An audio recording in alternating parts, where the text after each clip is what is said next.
Hallo und herzlich willkommen bei Edis TechLab.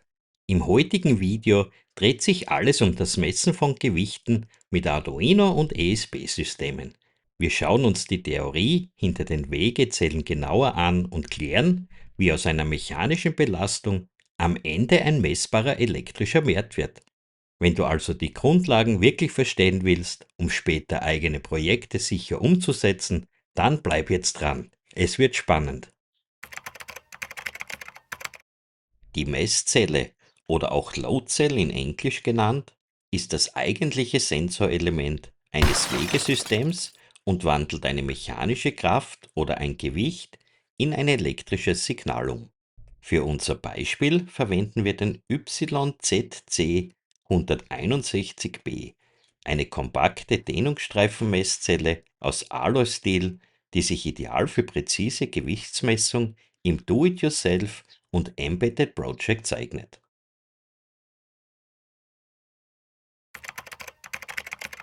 Sehen wir uns jetzt das Funktionsprinzip an.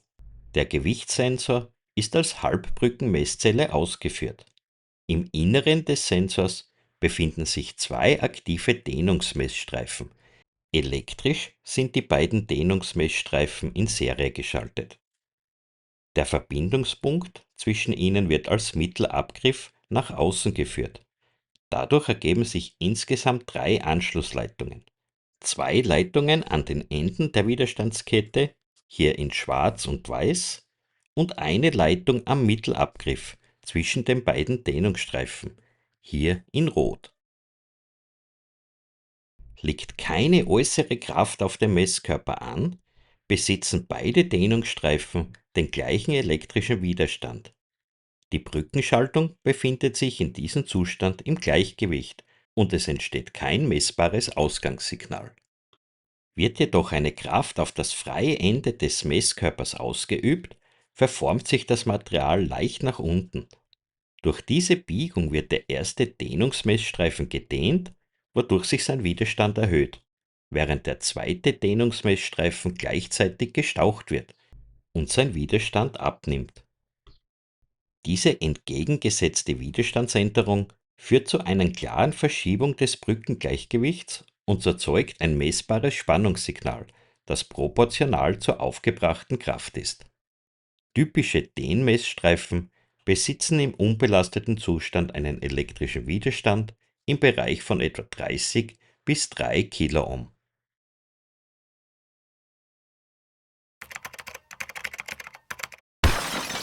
Dieser Gewichtssensor ist als Biegebalkenmesszelle mit vollständiger Wheatstone-Brücke aufgebaut und eignet sich für präzise Kraft- und Gewichtsmessung im Bereich von 1 Kilogramm bis zu sogar 20 Kilogramm.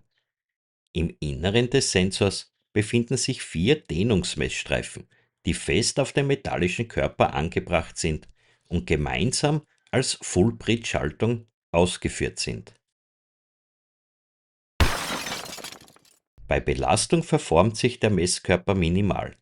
Zwei der Dehnungsmessstreifen werden dabei gedehnt, während die beiden anderen gleichzeitig gestaucht werden. Durch diese symmetrische Anordnung reagieren alle 4 Messelemente aktiv auf die mechanische Belastung. Das resultierende Ausgangssignal ist dadurch besonders stabil, temperaturkompensiert und proportional zur aufgebrachten Kraft. Dank der vollständigen Wheatstone-Brücke liefert der Sensor ein gleichmäßig hohes und sauberes analoges Ausgangssignal. Die robuste Bauform und die Schutzklasse IP65 macht ihn zudem unempfindlich gegenüber Staub und Spritzwasser und prädestiniert ihn für den Einsatz in Wagen, Dosiersystemen und industriellen Anwendungen. Da wir jetzt gelernt haben, wie Gewichtssensoren aufgebaut sind, sehen wir uns jetzt die Schaltung mit der sogenannten Wheatstone-Brücke etwas genauer an. Die Wheatstone-Brücke ist eine elektrische Schaltung, die zur hochgenauen Messung kleiner Widerstandsänderungen eingesetzt wird. Sie bildet die technische Grundlage für viele Sensorsysteme, darunter Dehnungsstreifen, Temperaturfühler und Gewichtssensoren. Die Schaltung besteht aus 4 Widerständen, die zu einer Brücke angeordnet sind. An zwei gegenüberliegenden Punkten wird eine Versorgungsspannung angelegt, während an den beiden anderen Punkten die Differenzspannung abgegriffen wird. Solange das Verhältnis der Widerstände auf beiden Seiten gleich ist, befindet sich die Brücke im Gleichgewicht und die Ausgangsspannung beträgt idealerweise Null. Ändert sich nun einer oder mehrere Widerstände innerhalb der Brücke, beispielsweise durch mechanische Verformung eines Dehnungsmessstreifens, gerät dieses Gleichgewicht aus dem Lot. Es besteht eine kleine Spannungsdifferenz, die direkt proportional zur Widerstandsänderung ist. Genau diese Spannungsänderung wird gemessen und weiterverarbeitet. Je nach Anwendung unterscheidet man zwischen Quarter Bridge mit einem aktiven Widerstand oder eine Half Bridge bei zwei aktiven Widerständen oder die Full Bridge hier mit vier aktiven Widerständen. Mit zunehmender Anzahl aktiver Widerstände steigt die Empfindlichkeit der Messung, während sich Temperatureinflüsse und Störeinflüsse besser kompensieren lassen. Deshalb werden in Gleichgewichtssensoren meist Halb- oder Vollbrückenschaltungen eingesetzt. Die Wheatstone-Brücke ermöglicht es somit, extrem kleine mechanische Veränderungen zuverlässig in elektrische Signale umzuwandeln, präzise, stabil und reproduzierbar. Bei der Quota Bridge ist nur ein einzelner Dehnungsmessstreifen aktiv, während die übrigen Brückenwiderstände fest sind. Diese Schaltung ist einfach aufgebaut, aber empfindlicher gegenüber Temperatur- und Störeinflüssen. Die Half Bridge besteht aus zwei aktiven Dehnungsmessstreifen, die bei Belastung gegensinnig reagieren. Dadurch erhöht sich die Empfindlichkeit und Temperatureffekte werden teilweise kompensiert. In der Full Bridge sind alle vier Brückenwiderstände als aktive Dehnungsmessstreifen ausgeführt. Diese Schaltung bietet die höchste Signalstärke und die beste Kompensation von Temperatur- und mechanischen Störeinflüssen. Jetzt kommt natürlich die Frage, was ist mit nur drei Dehnmessstreifen?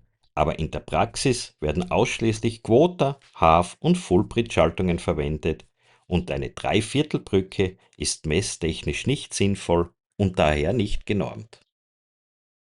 Wer tiefer in die Elektronik oder Heimautomation einsteigen möchte, den kann ich hier das zweiteilige Buchset mit einer Größe von über 700 Seiten empfehlen. Diese Bücher werden ständig weiter aktualisiert und ihr könnt euch alle zukünftigen Updates kostenlos herunterladen. Mit diesem Kauf unterstützt ihr Edis TechLab und ich möchte mich jetzt schon recht herzlich bei euch bedanken.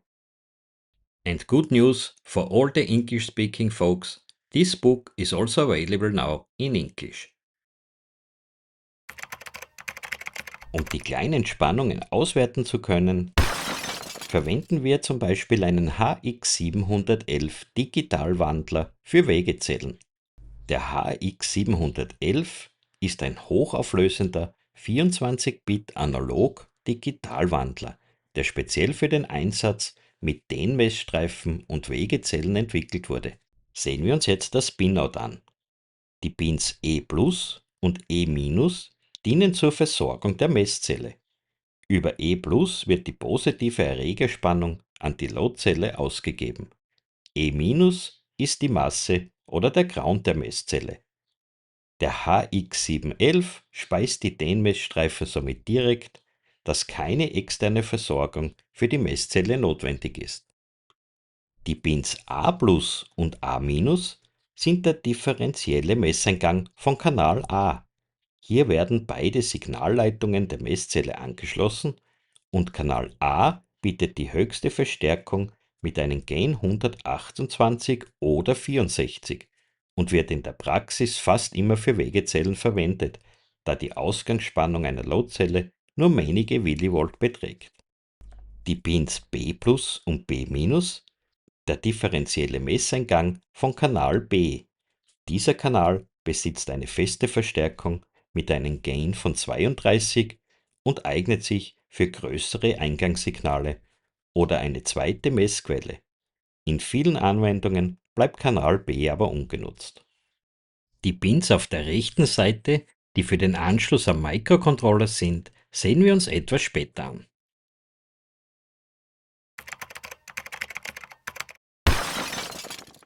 In den folgenden Abschnitten werden unterschiedliche Anschlussvarianten von Messzellen am HX711 vorgestellt. Ziel ist es zu zeigen, wie sich verschiedene Bauformen von Gewichtssensoren korrekt mit dem Messverstärker verbinden lassen. Starten wir zunächst mit einem Full-Bridge-Gewichtssensor mit 4 Dehnungsmessstreifen, der direkt und ohne zusätzliche Beschaltung am Modul betrieben werden kann. Der Anschluss an das Modul erfolgt über 4 Leitungen. E+ und E- versorgen die Brücke mit Spannung, während A+ und A- das differenzielle Messsignal übertragen. Um eine vollständige Wheatstone-Brücke zu bilden, werden 2 identische Messzellen miteinander kombiniert. Der Anschluss an den HX711 erfolgt über E+ und E- zur Versorgung der Brückenschaltung, sowie A+ und A- für das differenzielle Messsignal. Typischerweise sind die Anschlussleitungen der Messzelle weiß, das kommt auf E, schwarz für E- und rot für die Signalleitung, wobei die zweite Versorgung der Messzelle spiegelbildlich verschaltet wird, um die Brücke zu schließen. Als nächstes schließen wir 2 Halbbrücken-Gewichtssensoren an. Beim Einsatz von 4 identischen Messzellen werden diese zu einer vollständigen Wheatstone-Brücke verschaltet.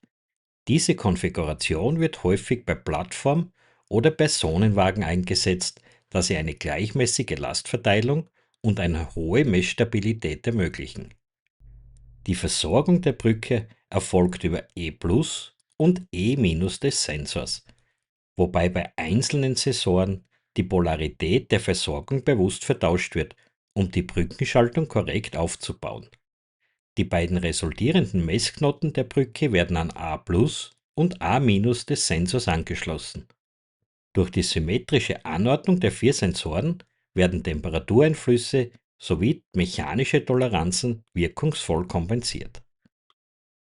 Hier in diesem Ersatzschaltbild zur besseren Darstellung seht ihr, jede der 4 Messzellen S1 bis S4 bildet eine eigene Halbbrücke mit 2 aktiv arbeitenden Dehnungsmessstreifen. Durch die Verschaltung aller 4 Halbbrücken zu einer vollständigen Wheatstone-Brücke addiert sich die Widerstandsänderung bei Belastung, während Temperatur- und versorgungsbedingte Einflüsse weitgehend kompensiert werden. Das resultierende differenzielle Signal an A+ und A- ist proportional zur aufgebrachten Last.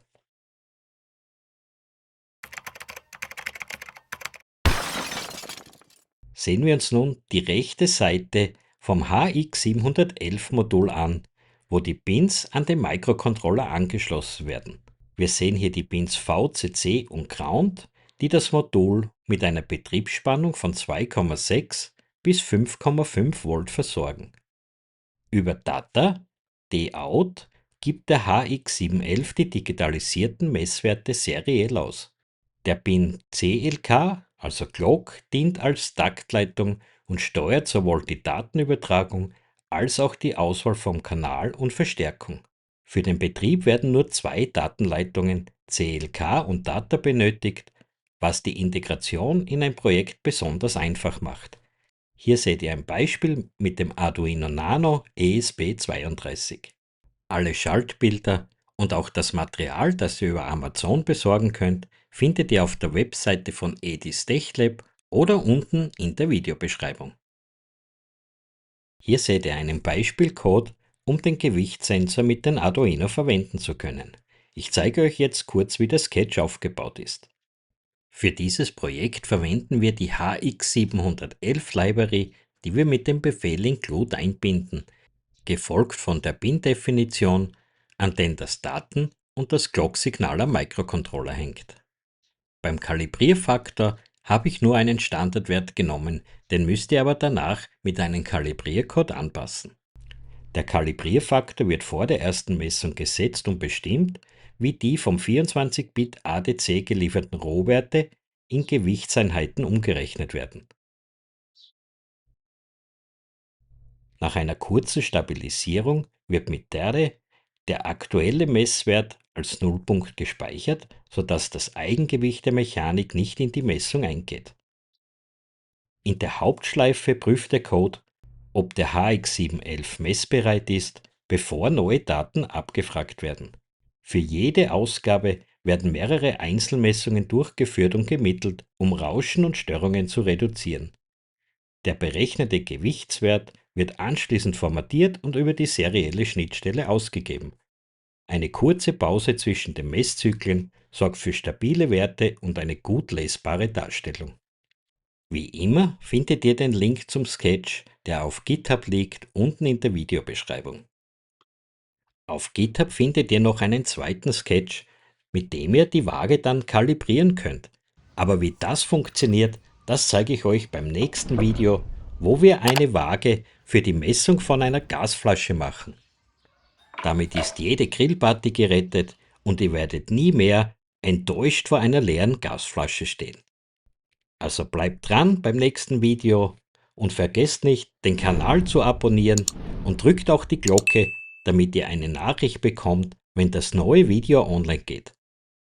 Wenn dir das Video gefallen hat und du den Kanal unterstützen möchtest, dann würde ich mich freuen, dich als Kanalmitglied begrüßen zu dürfen. Es ist für jede Geldbörse etwas dabei und du hast den Vorteil, Videos als erstes zu sehen, an Umfragen teilzunehmen und noch einiges mehr.